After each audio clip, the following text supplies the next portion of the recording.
Hello, Cancer Sun sign and Cancer Rising sign. This is your forecast for March 2016. And this month you've got a tremendous amount of activity going on in your ninth house. The ninth house is the house of Sagittarius, and you've got Chiron, Sun, Neptune, ultimately Mercury and Venus in the ninth house.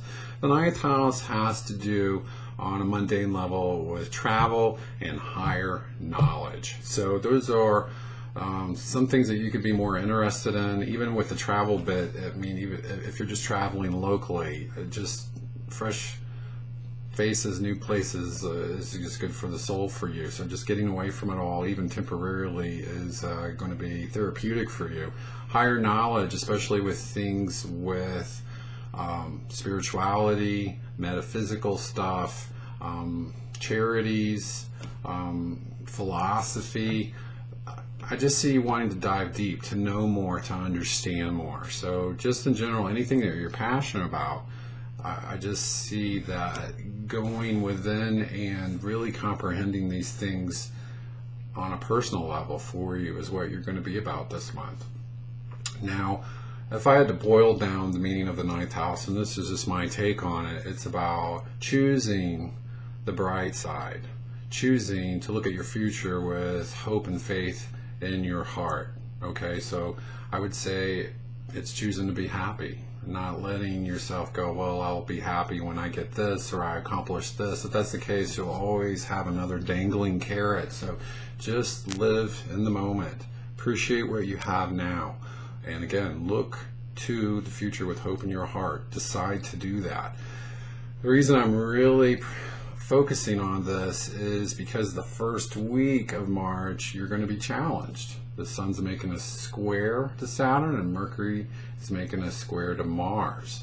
So there can be anger, frustration, paralyzing fears even about, oh my God, are things going to work out for me? You could just feel like I'm going to be stuck here and I'm never going to figure it out.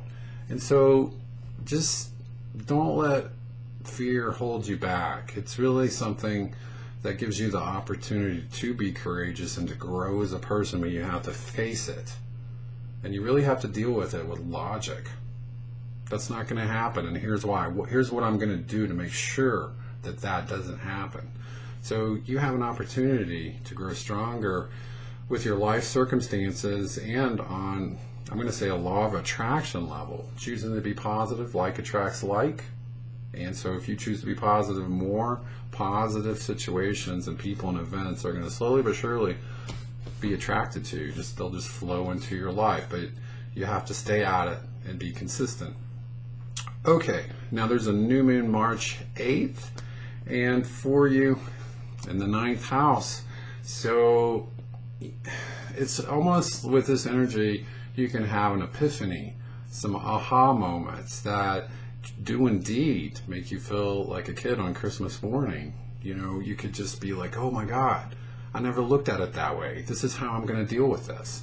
So what I would say for you is all the effort that I hope that you'll put into staying positive, choosing to have faith, it's like it's going to build up to you ultimately being able to have some kind of strategy and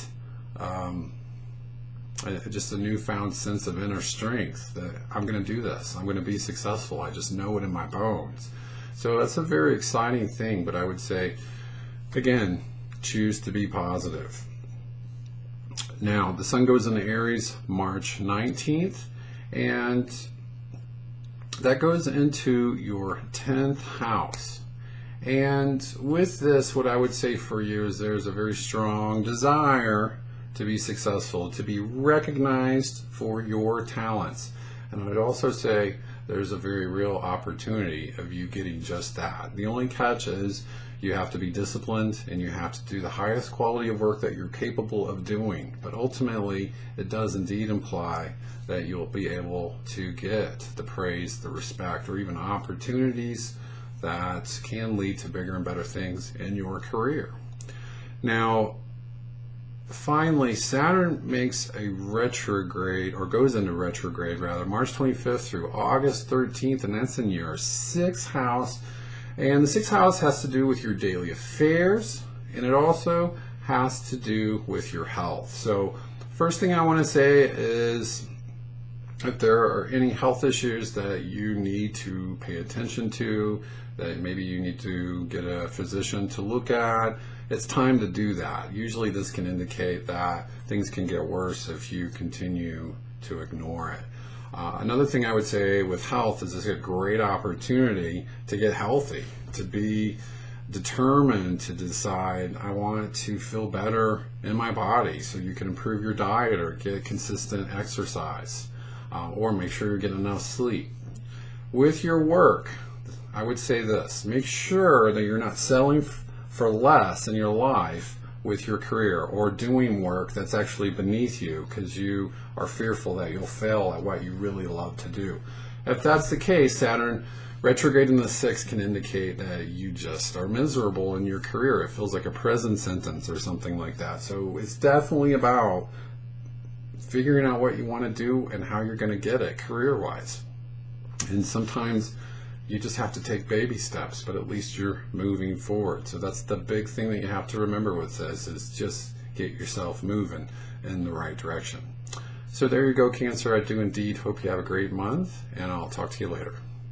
Bye-bye.